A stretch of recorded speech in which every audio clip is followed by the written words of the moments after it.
هو تقريبا ست شهور رجع رجلي مال ياكلن. رجلي أويا أبي بجملة أويلا كلارو كلا كفريو لو منطقة أنا قرمان وين بويرة بس اللي وصل بكن سردا بين اللي بعرجي خوان بينرن بهاز لايكا جاء عم منطقة إيش كهتاكتو كلارو كفري تقريبا شو سعر يا جبير شو بنجا سعر يا جبير. أم سعرانه إيش يعني شيء باركة؟ كيل باركة كيل برميلو لو أنا باركة نسمبو فريسة مو مرس بس أمان أنا أواني كي أنا بويرة اللي أنا بشنبو ساعة اللي وصل كيف ينتظريان بوبكن إذا نازم لجد سي مسؤولة شيء لبشتوية أو نازم. أو صح لك شوية تاسونك دورة يامي شكل أيوة جرانت رقم. 10 كيلومتر دورة ليرو شناخشان. شكل أيوة جري سخترة به. سخترة به كاميرا لك كلارو لك فيو لعربته بشتو هن أبو عربته شناخشان ولا نية. توريو بشتا شناخشان واليوم بيتو بويرة بو تانجرو نابت. معقول ليش؟ ما صحي خمانة اللي صح ما قلتوا صحت لنا صحي خمانة. كي أمر جريان اللي واقع. والله شتى كذا بشتوه نازم. بهوني. حاجة شتى بشتوه أنا ما نتواني أما بكرة. أيوة جمارة تانشنا.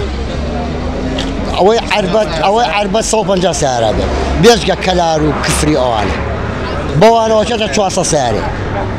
أو شوفيراني كلارو كفري أو ناوش دورانا وان أواني شهر ليرة سعره كان. أنا بارك السعر لك وخوانا أكل نواني. أول شو أنت كلاو كلوا. أول شو أتقول ليرة وكو كبرى ليرة أي شكل بس لا يلا الكاكا. شيني فقير أي شكل ليرة أنا. قف الدولة ماني تاني برادي أنا هم يداموا. تو سعرك دور رشبار ماك زرري ليك. يا سائق جينا سرف زرري ليك.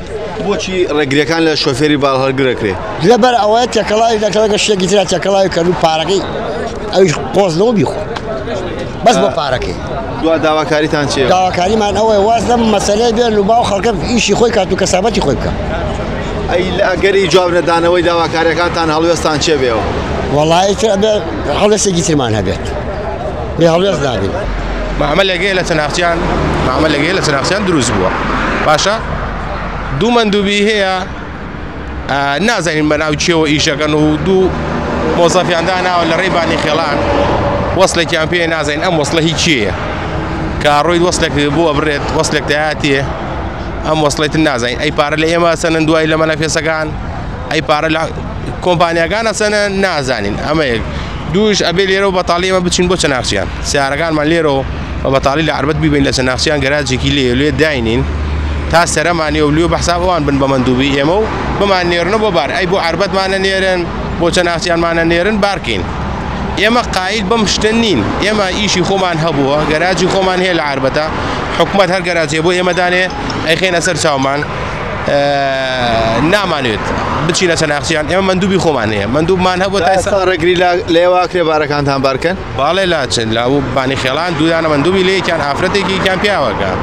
الراد أجري وصلك أبو بري وصلك تأتي أما تشي أما تايسا نازم هو كان بس ليه وصلت شيء وصل بوش يكري نازل أم وصل يسم بري سنة تلفوني أقدر على أساس إيه ما بين بمندوبي إيه ما ناماني مندوبي إيه وكوان ما نايه يا مندوب ماني سال من إيش أقوم نمشي تايسا إيش مشكلة من أبوه تايسا هيج مشكلة كتير أنا أبوه ما عملش بيشينا قدولا سعره ما شاء الله عليه سعره اللي يعني بيه مشكلة أبوه تايسا